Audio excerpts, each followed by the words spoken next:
الحمد لله رب العالمين والعاقبة للمتقين والصلاة والسلام على سيد الأنبياء والمرسلين نبينا محمد وعلى آله وصحبه أجمعين. اللهم أرنا الحق حقا وارزقنا اتباعه وأرنا الباطل باطلا وارزقنا اجتنابه.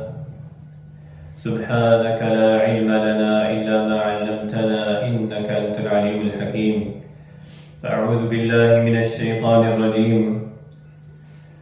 بسم الله الرحمن الرحيم. يا أيها الناس اتقوا ربكم الذي خلقكم من نفس واحدة وخلق منها زوجها وبث منهما رجالا كثيرا ونساء. صدق اللہ العظیم. الحمدللہ رب العالمین. تمام تعریفیں اللہ رب العالمین کے لیے ہے. اللہ تبارک و تعالیٰ کے فضل و کرم سے اللہ تبارک و تعالیٰ کی بے پناہ نعمتوں کے ساتھ آج ہم اس مبارک گھڑی میں اللہ تبارک و تعالیٰ کے گھر میں حاضر ہوئے ہیں. اللہ تبارک و تعالی ہمارے تمام اعمال صالحہ کو اپنی بارگاہ میں قبول فرما اور ہماری زندگیوں کو نبی کریم صلی اللہ علیہ وسلم کے زندگی کے مطابق اور دین اسلام پر استقامت عطا فرما. اللہ تبارک و تعالی نے ہماری اور آنے والے قیامت تک کے لوگوں کی کامیابی دین مصطفیٰ صلی اللہ علیہ وسلم پر رکھی ہے. اللہ تبارک و تعالی نے دنیا میں انسانوں کو بھیجا اور فرمایا وَمَا خَلَقْتُ الْجِنَّ وَالْإِنسَ إِلَّا لِيَعْبُدُونَ کہ وہ میری عبادت کریں. میں نے پیدا ہی اس لیے کیا جن و انس کو کہ وہ میری عبادت کریں. اور سورہ نساء کے آغاز میں اللہ رب العالمین نے فرمایا یا ایھا الناس اتقوا ربکم کہ اے لوگوں اپنے رب سے ڈرو جس نے تمہیں پیدا کیا ایک نفس سے. الذی خلقکم من نفس واحدہ وخلق منها زوجها اور اس سے اس کی بیوی پیدا کی اور ان دونوں سے بہت سارے مرد اور عورتیں پیدا کی. یہ آیت آپ علیہ الصلوۃ والسلام خطبہ نکاح کے موقع پر پڑھتے تھے خطبہ نکاح میں. اور اللہ رب العالمین نے مرد اور عورت کو پیدا کیا اور عورت کو اسلام میں مقام دیا, مرتبہ دیا, جو کہ دور جاہلیت میں اس کا عورت کے ساتھ جو ناروا سلوک کیا جاتا تھا اور اسے زندہ زمین کے اندر گاڑ دیا جاتا تھا, اسے کمتر سمجھا جاتا تھا دور جاہلیت میں.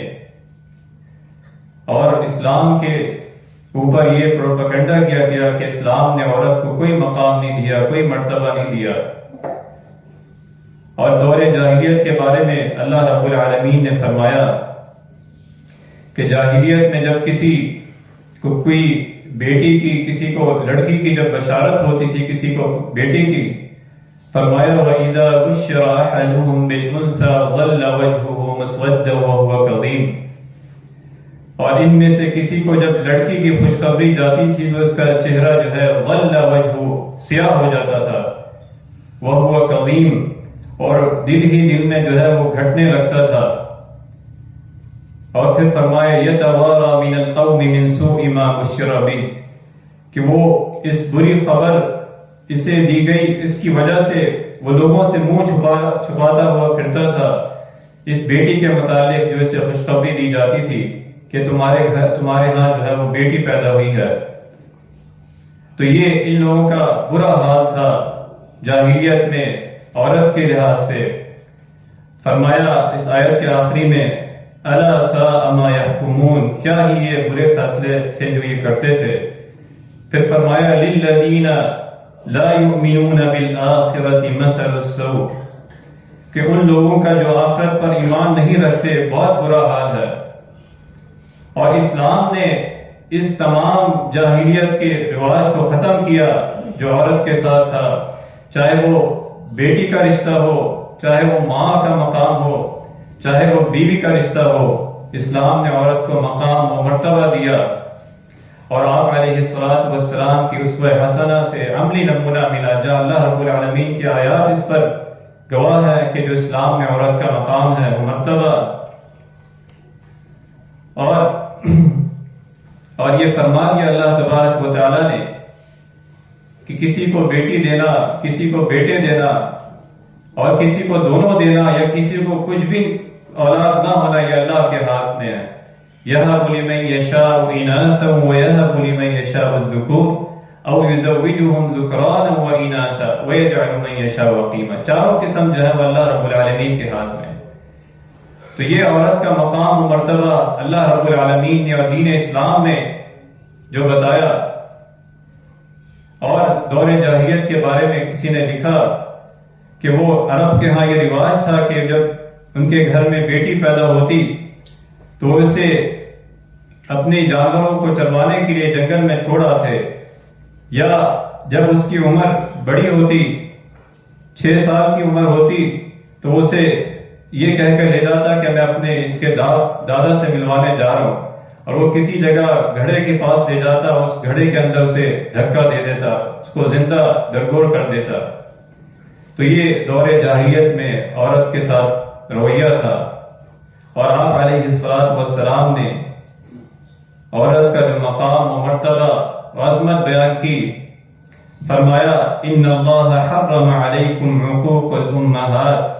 ان اللہ حرم علیکم حقوق الامہات وود البنات، او کما قال علیہ السلام، کہ اللہ تعالیٰ نے تم پر ماؤں کی نافرمانی کرنا اور بیٹیوں کو زندہ درگور کرنا حرام کر دیا۔ تو یہ سب پابندی لگ گئی، اور اسلام نے اس کو عظمت و اہمیت دی، جہاں عورت کا نام ہی اور اس کا مقام ہی تصور نہیں تھا، عار تصور کیا جاتا تھا۔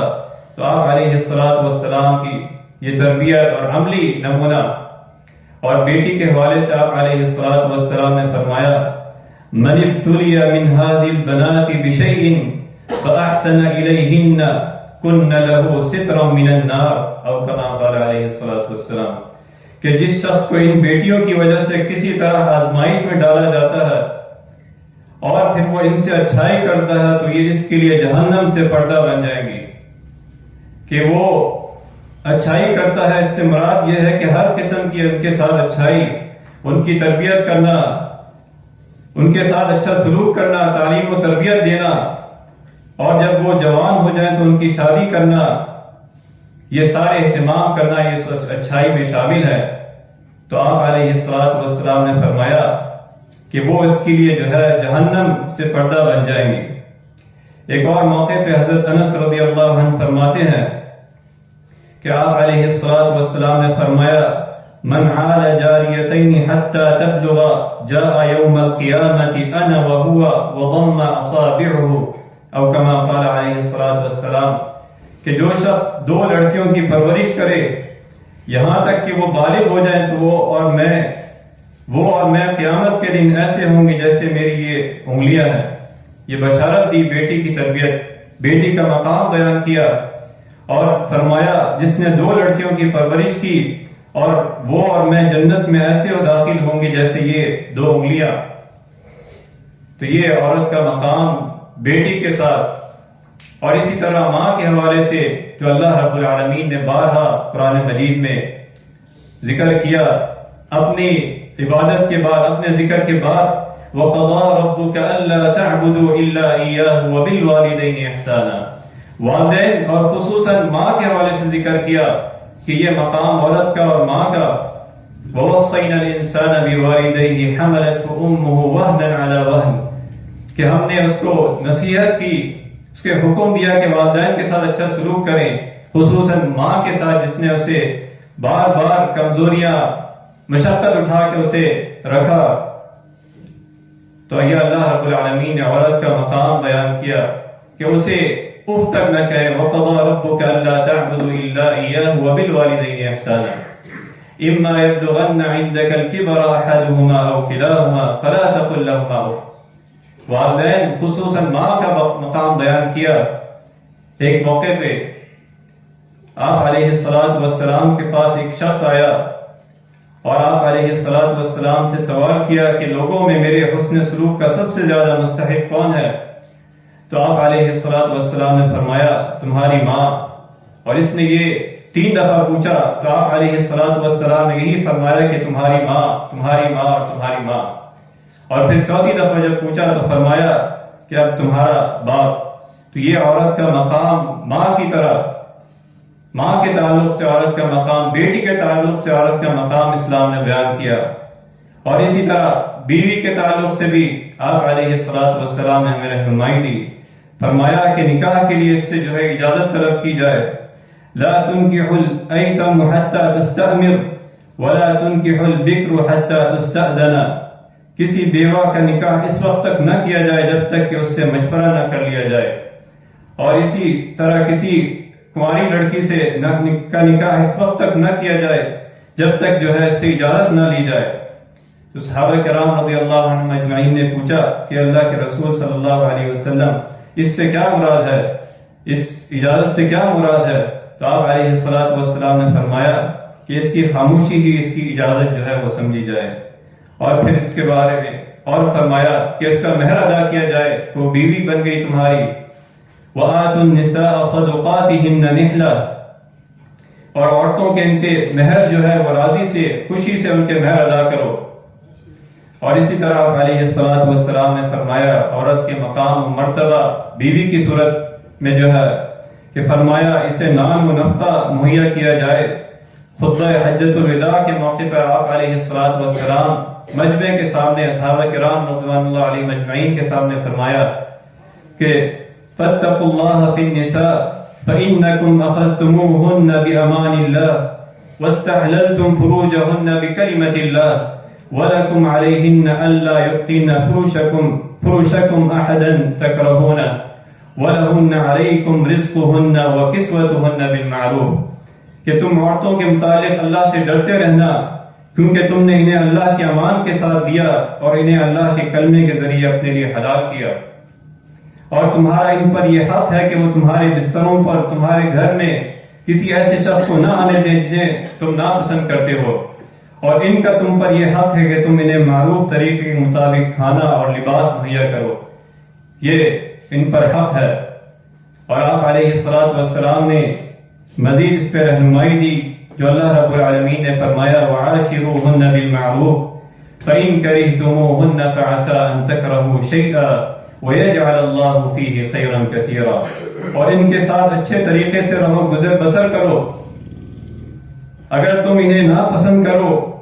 کوئی چیز ناپسند ہو، عین ممکن ہے کہ تم کسی چیز کو برا جانو اور اللہ تبارک و تعالیٰ اس میں بہت سی بھلائی پیدا کر دے، بہت سی بھلائی ہو۔ ایک چیز تمہیں ناپسند ہو تو ہو سکتا ہے اس کے اندر بہت ساری اچھائیاں ہوں۔ فَإِن كَرِهْتُمُوهُنَّ فَعَسَىٰ أَن تَكْرَهُوا شَيْئًا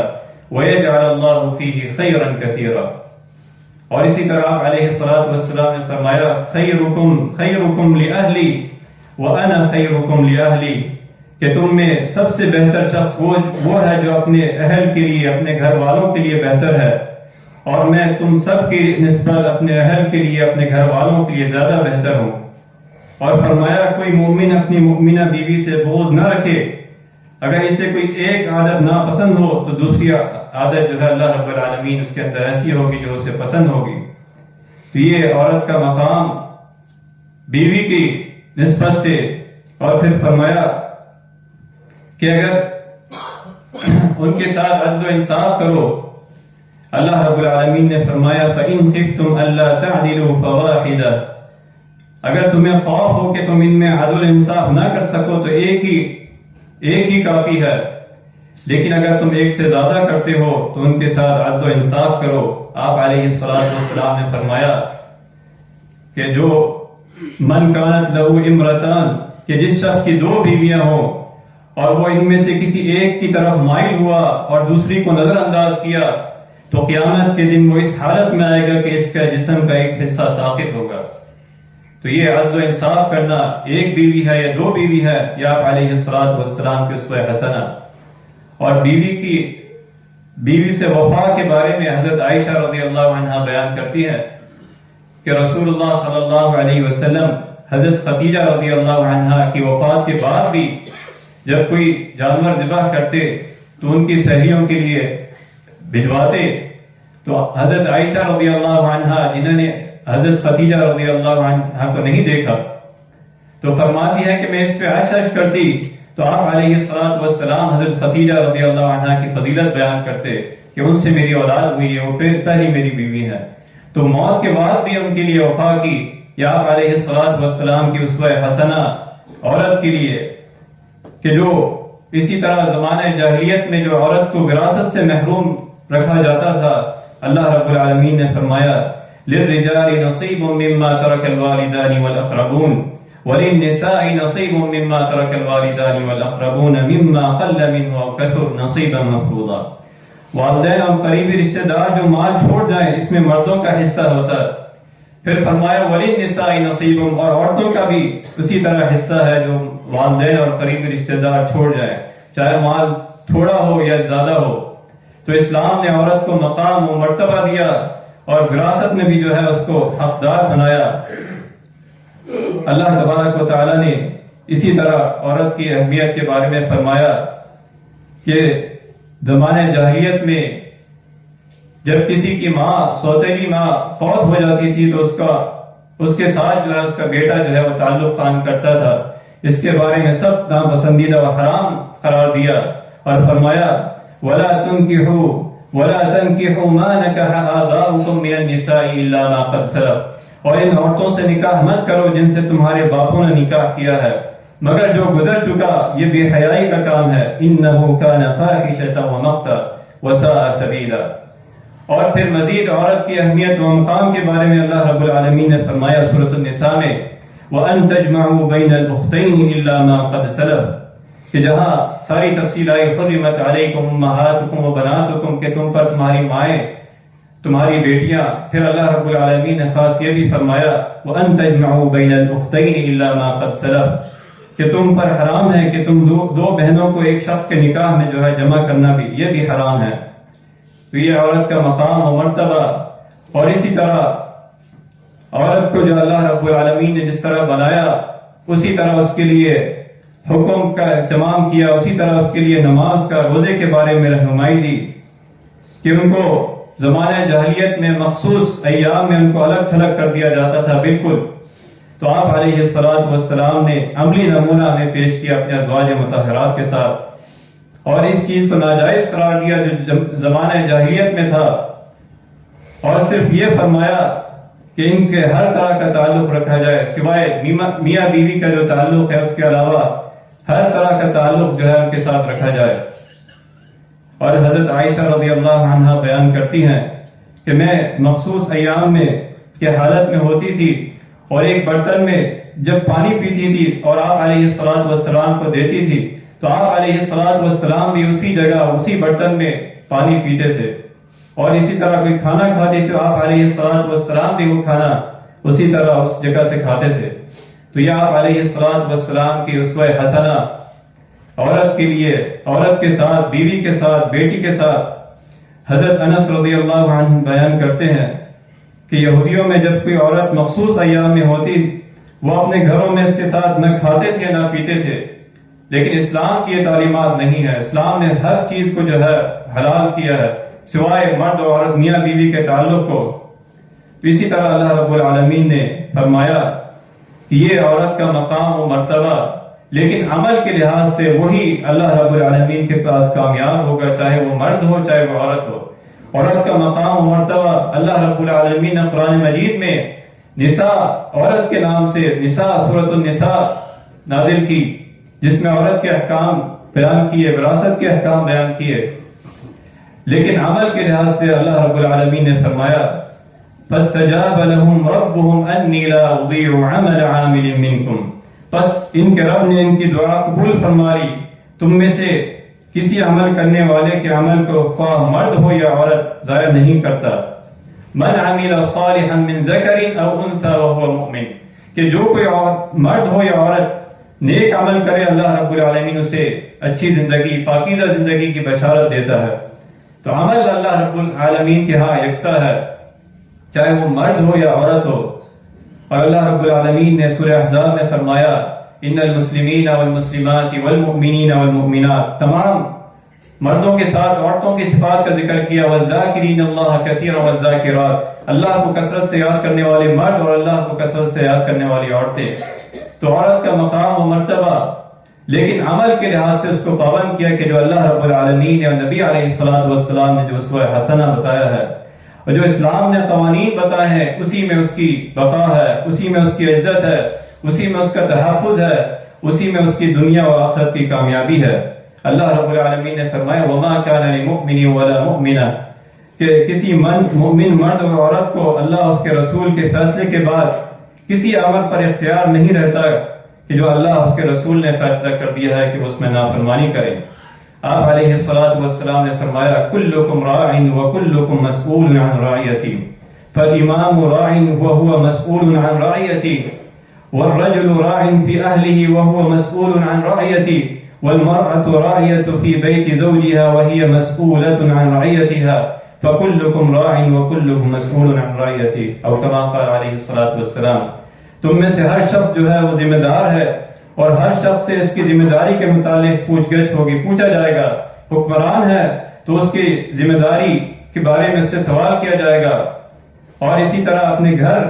مرد ہے تو اس کے گھر والوں کے متعلق اس سے سوال کیا جائے گا کہ اس نے اپنے گھر والوں کی دیکھ بھال کس طرح کی، ان کی تربیت کس طرح کی، اولاد ہے، بیٹا ہے، بیٹی ہے،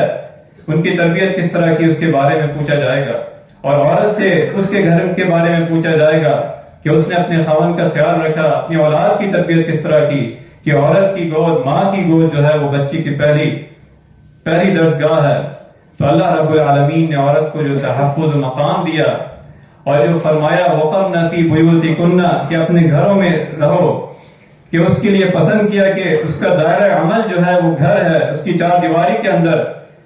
یہی وجہ ہے کہ اسے مسجد میں باجماعت نماز، جمعہ اور جہاد جیسی اہم عبادت سے اللہ رب العالمین نے عورت کو مستثنیٰ قرار دیا کہ اس کی تحفظ، اس کا مقام و مرتبہ جو ہے وہ گھر میں ہے. اور آپ علیہ السلام نے عورت کو اس کی نماز جو ہے وہ افضل قرار دیا جسے وہ اپنے گھر میں ادا کرے. تو یہ اللہ رب العالمین اور آپ علیہ السلام کی اسوہ حسنہ کہ دور جاہلیت میں جو عورت کے ساتھ سلوک تھا اور اسلام نے اس کو کیا مقام و مرتبہ دیا، لیکن یہ ساری چیزیں اس کے عمل کے ساتھ ہیں کہ اللہ رب العالمین کی اتباع اور نبی علیہ السلام کی اسوہ حسنہ کے ساتھ ہیں. آپ علیہ السلام نے بناؤ سگار اور ظاہر کرنے والی خواتین کے الفاظ میں فرمایا کہ وہ خواتین جو ایسا لباس پہن کے کہ گویا برہنہ ہو، اس کے بارے میں فرمایا کہ وہ عورتیں جنت میں داخل نہیں ہوں گی، نہ اس کی خوشبو سونگھ سکیں گی، حالانکہ اس کی خوشبو تو بہت دور سے محسوس کی جاتی ہے. کہ جو عورت خوشبو لگا کر صرف لوگوں کو دکھانے، لوگوں کے پاس سے گزرے، تو اس کے بارے میں سخت وعید ہے. اور اللہ رب العالمین نے جو پردے کے بارے میں حکم دیا، پردے کی فرضیت کے بارے میں، یہ بھی عورت کا مقام و مرتبہ، اس کی فضیلت بیان کی کہ اسی میں اس کا تحفظ ہے، اسی میں اس کا مقام ہے. آپ علیہ السلام نے، آپ کے صحابہ کرام رضوان اللہ علیہم اجمعین نے، اس کے بعد کے دور نے، تمام نے اس پر عمل کر کے دکھایا کہ جو اللہ رب العالمین کا فرمان ہے وَإِذَا سَأَلْتُمُوهُنَّ مَتَاعًا فَاسْأَلُوهُنَّ مِنْ وَرَاءِ حِجَابٍ، اور جب تم ان سے کوئی چیز طلب کرو تو پردے کے پیچھے سے طلب کرو. ذَلِكُمْ أَطْهَرُ لِقُلُوبِكُمْ وَقُلُوبِهِمْ، یہ تمہارے لیے، ان کے دلوں کے لیے پاکیزگی کا باعث ہے. آپ علیہ السلام نے حضرت انس رضی اللہ عنہ کا بیان ہے کہ حضرت عمر رضی اللہ عنہ نے آپ علیہ السلام سے گزارش کی کہ اے اللہ کے رسول، آپ کے پاس اچھے اور برے ہر طرح کے لوگ آتے ہیں، تو آپ امہات المؤمنین رضی اللہ عنہن کو پردے کرنے کا حکم دیں. تو اللہ رب العالمین نے اس پر یہ آیت نازل فرمائی وَإِذَا سَأَلْتُمُوهُنَّ مَتَاعًا فَاسْأَلُوهُنَّ مِنْ وَرَاءِ حِجَابٍ. اور یہ حکم خالی امہات المؤمنین کے لیے نہیں بلکہ تمام بیٹیوں اور تمام ماؤں اور تمام بہنوں کے لیے اللہ رب العالمین نے فرمایا دوسری جگہ یا ایھا النبی قل لازواجک، اے نبی صلی اللہ علیہ وسلم اپنی بیویوں سے، وہ بناتک اور اپنی بیٹیوں سے، وہ نساء المؤمنین اور تمام عورتوں سے کہہ دو کہ یدنین علیہن من جلابیبہن، کہ وہ اپنے اوپر چادریں لٹکا لیا کریں. یہی اللہ رب العالمین کو پسندیدہ ہے، یہی اللہ رب العالمین کا حکم ہے، یدنین علیہن من جلابیبہن. تو اللہ رب العالمین نے، دین اسلام نے عورت کا مقام مرتبہ بیان کیا. آپ علیہ السلام نے اپنی اسوہ حسنہ کے ذریعے اس پر عمل کر کے دکھایا.